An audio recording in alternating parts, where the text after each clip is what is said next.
ప్రేమించే భర్త లేకపోయినా, ప్రేమించే భార్య లేకపోయినా, ప్రేమించే తల్లి తండ్రి లేకపోతే ఆ కుటుంబం కట్టబడడం సాధ్యము కాదు. ఈ ఉద్యోగం చేసేవాడు హైదరాబాద్లో ఉన్నాడు, బాస్ ఏమో ఢిల్లీలో ఉన్నాడు.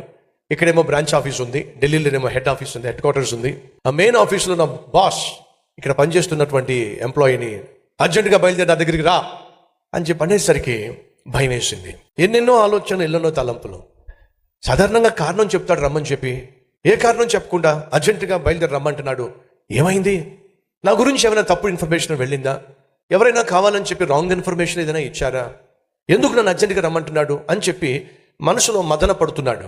ఫ్లైట్లో ప్రయాణం చేస్తున్నాడు కానీ మనసంతా చాలా భయంతో తను ఆలోచనలన్నీ చిత్రహింసకు గురి చేస్తున్నాయి. ఒకవేళ ఉద్యోగం నుంచి తీసేస్తే నా పరిస్థితి ఏమిటి? మళ్ళీ నా ఉద్యోగం రావడానికి ఎంతకాలం పడుతుంది? ఈ ఉద్యోగం రావడానికి 3 సంవత్సరాలు పట్టింది. ఇప్పుడు సడన్గా తీసేశాడంటే నా పరిస్థితి ఏమిటి? ఏ విధంగా ఇంటర్నెట్ కట్టుకోవాలి? ఏ విధంగా నాకున్న అప్పులు తీర్చుకోవాలి? ఏ విధంగా ఈఎంఐలు కట్టుకోవాలి? ఎన్నెన్నో క్వశ్చన్స్, ఎన్నెన్నో ప్రశ్నలు. సడన్గా పైలట్ అనౌన్స్మెంట్ చేశాడు. ఏమిటి అనౌన్స్మెంట్ అంటే, మన ఫ్లైట్ కొన్ని టెక్నికల్ సమస్యల గుండా వెళుతుంది, వెంటనే మనం ల్యాండ్ కావాలి, ఎమర్జెన్సీ ల్యాండ్ చేయాల్సి వస్తుంది. కాబట్టి ఎవరు భయపడకండి, బెల్ట్లు పెట్టుకోండి, ధైర్యంగా ఉండండి. నేను దగ్గరలో ఉన్నటువంటి ఎయిర్పోర్ట్లో మన ఫ్లైట్ని ల్యాండ్ చేసే ప్రయత్నం చేస్తాను అని చెప్పి ఒక అనౌన్స్మెంట్ చేశాడు. ఎప్పుడైతే టెక్నికల్ సమస్య గుండా ఫ్లైట్ వెళ్తుందని చెప్పి విన్నారో అందరికీ భయం ఆవరించింది. కారు పంచర్ అయితే రోడ్డు పక్కన ఆపచ్చు కదండి. మీ బైక్ ఆగిపోయి పెట్రోల్ అయిపోయింది అనుకోండి, పక్కన ఆపచ్చు. 10 కిలోమీటర్ల ఎత్తులో వెళ్తున్న ఫ్లైట్కి ఏదైనా సమస్య వస్తే ఎక్కడ ఆపుతారు చెప్పండి? గాల్లో ఆపే సమస్య లేదు, ప్రసక్తి లేదు.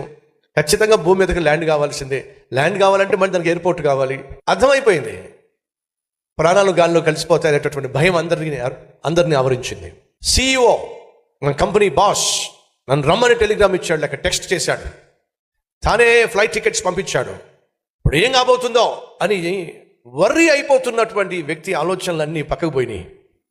ఉద్యోగం గురించి ఆలోచించట్లా, బాస్ ఏ క్లాస్ పీకుతాడో ఆలోచించట్లా, ఈఎంఐల గురించి ఆలోచించట్లా, ఉద్యోగం పోతే మళ్ళీ నెక్స్ట్ ఉద్యోగం ఎక్కడ సంపాదించాలి ఆలోచించట్లా. ఎప్పుడైతే తన ప్రాణం ప్రమాదంలో పడింది అని తనకు అనిపించిందో, తనకు జ్ఞాపకం వచ్చింది ఎవరో చెప్పండి? తన భార్య, బిడ్డలు. ఉద్యోగం గురించి ఆలోచించట్లా, జీతం గురించి ఆలోచించట్లా, తన కళ్ళ ముందు కనిపిస్తుంది తన భార్య, తన బిడ్డలు. ఎందుకని? తన జీవితం ప్రమాదంలో పడినప్పుడు, ప్రాణం పోబోతుంది అని తనకు అనిపించినప్పుడు తన కళ్ళ ముందు కనిపించింది ఎవరయ్యా అంటే తను బహుగా ప్రేమించిన భార్య, బిడ్డలు కనిపించారు. వాళ్ళు ఏమైపోతారో